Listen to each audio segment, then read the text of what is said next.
glasial adalah waktu geologi yang ditandai dengan penurunan suhu global yang signifikan, menyebabkan perluasan es di kutub dan gletser di pegunungan. Istilah glasial juga merujuk pada proses geologi yang terkait dengan pembentukan dan pengerasan es. Glasial juga punya ciri-cirinya loh, seperti suhu bumi dalam kurun waktu yang lama menurun. Es di kutub-kutub menjadi luas, dan gletser di pegunungan juga semakin meluas, dan berakhir itu pada 20.000 tahun yang lalu. Kemudian di Nusantara sendiri menjadi banyak muncul pulau-pulau baru. Kemudian garis pantai juga semakin menjorok ke laut. Nah, kalau kalian kepo, apa sih dampak zaman es bagi kehidupan bumi?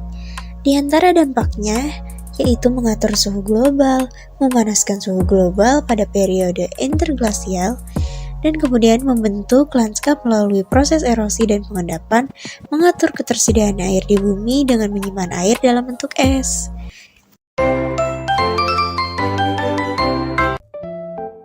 Yang pertama ada lembar es. Jadi awalnya dari pegunungan tinggi dan berakhir di daratan. Nah, selanjutnya ada ladang es dan tudung es yang merupakan massa es besar yang terbentuk pada ketinggian tinggi. Nah, ada gletser lembah dan Piedmont. Jadi awalnya itu di pegunungan tinggi, akhirnya di daratan. Nah, seiring berjalannya waktu, jadi mengukir lembah. Nah, selanjutnya ada gletser Sink dan Alpen. Jadi awalnya terbentuk di cekungan kecil dengan sisi curam. Lalu ada gletser air laut dan gletser air tawar. Gletser ini seringkali memecah dan menghasilkan bongkahan es mengapung seperti iceberg.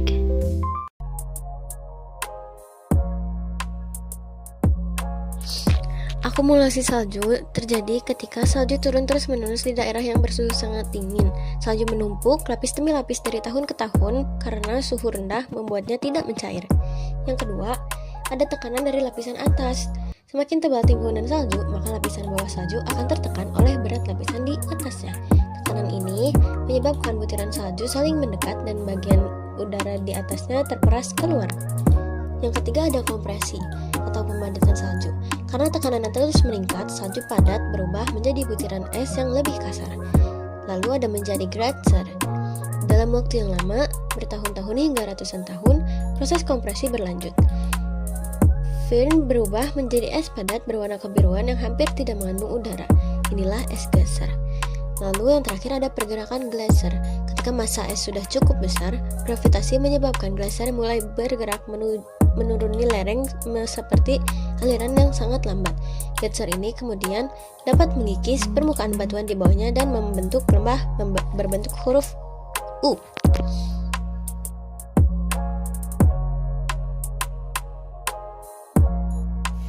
Nah, jadi gletser itu sebenarnya kumpulan es abadi yang terbentuk dari salju yang menumpuk selama bertahun-tahun. Biasanya di pegunungan tinggi atau di daerah kutub seperti Greenland atau Antartika. Karena sekarang suhu bumi makin naik nih, akibat pemanasan global, gletser ini juga jadi mulai mencair cepat. Nah, pencairan ini tuh bukan hal kecil karena dampaknya besar banget. Pertama, mencairnya es berarti volume air laut ditambah, dan itu bisa jadi bikin permukaan laut naik kan. Akibatnya beberapa daerah pesisir bisa jadi terendam air. Kedua, perubahan iklim jadi makin parah karena es yang mencair itu juga mengurangi pantulan sinar matahari keluar angkasa, sehingga bumi juga makin panas. Istilahnya positive feedback loop. Kalau mau lebih nyata, kita bisa lihat contoh kasus di gletser di Himalaya, Greenland atau Antartika yang menyusut drastis setiap tahunnya. Bahkan ada banyak foto perbandingan yang menunjukkan beberapa cepat es mencair dari tahun ke tahun. Disebut gletser recurrent photos. Intinya, pemanasan global mempercepat pencairan es di seluruh dunia, dan itu berdampak langsung pada kenaikan permukaan laut serta perubahan iklim global. Makanya penting banget nih buat semua menjaga bumi dari hal kecil seperti mengurangi sampah plastik, menanam pohon, dan hemat energi. Kita akan membahas dampak glasial. Yang pertama, dampak positif, yaitu membentuk bentang alam indah seperti lembah U, fjord, dan danau glasial.